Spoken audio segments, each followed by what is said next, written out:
امام احمد رحمۃ اللہ تعالی علیہ روایت کرتے ہیں کہ نبی کریم صلی اللہ علیہ وسلم نے ارشاد فرمایا، جب بندہ 3 دن تک بیمار رہتا ہے تو وہ گناہوں سے اس طرح پاک و صاف ہو جاتا ہے جیسا کہ وہ آج ہی پیدا ہوا ہو۔ تو جسمانی بیماری یہ رحمت اور اللہ رب العزت کا انعام ہے، بشرط یہ کہ بندہ صبر سے کام لے اور کسی قسم کا شکوہ زباں پر نہ لائے۔ اور ہمارے بزرگان دین کی تو شان یہ ہے کہ وہ بڑی سے بڑی مصیبت اور تکلیف کا خندہ پیشانی کے ساتھ استقبال کیا کرتے تھے۔ اس حوالے سے حضرت ایوب علیہ السلام کی مثال ہمارے سامنے ہے کہ اللہ رب العزت نے پہلے انہیں آرام و صحت، مال و دولت اور اولاد اور ہر قسم کی خوشی عطا فرمائی، اور اس طرح ان کو آزمایا تو وہ ثابت قدم رہے۔ پھر ان کی آزمائش کا دوسرا مرحلہ شروع ہوا۔ وہ اس طرح کہ زمین کے نیچے سے قدرتی آگ نے ان کی کھیتیاں، ان کے باغات، ان کی اونٹ بکریاں اور چرواہوں کو جلا کے راکھ کر دیا۔ تو جب آپ کو اس کا پتہ چلا، آپ نے کہا کہ ہر چیز کا مالک اللہ ہے،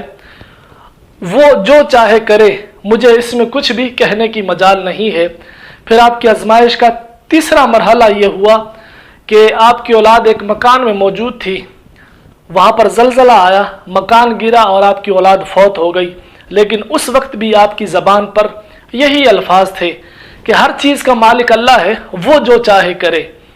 پھر آپ کی آزمائش کا چوتھا اور آخری مرحلہ شروع ہوا کہ آپ کو شدید بخار ہوا اور آپ کے پورے بدن اطہر پر آبلے پڑ گئے، اور شدید بیماری میں آپ نے 18 برس گزار دیے، اور پھر بھی یہی الفاظ تھے زباں پر کہ ہر چیز کا مالک اللہ ہے، وہ جو چاہے کرے۔ تو اب ہم جیسے کم ہمت اور ناتواں لوگ ان کی برابری تو ہرگز نہیں کر سکتے، لیکن اتنا ضرور کر سکتے ہیں کہ جب ہم پر کسی قسم کی مصیبت آئے یا ہم بیمار ہوں تو ہم صبر سے کام لیں اور کسی قسم کا شکوہ اور شکایت زباں پر نہ لائیں، کیونکہ جب ہم شکوہ کریں گے تو اس سے نہ تو تکلیف دور ہوگی، نہ ہی ہماری بیماری جاتی رہے گی، بلکہ اس کا نقصان یہ ہوگا کہ اس پر ملنے والا جو اجر و ثواب ہے وہ بھی جاتا رہے گا۔ تو جب بھی بیمار ہوں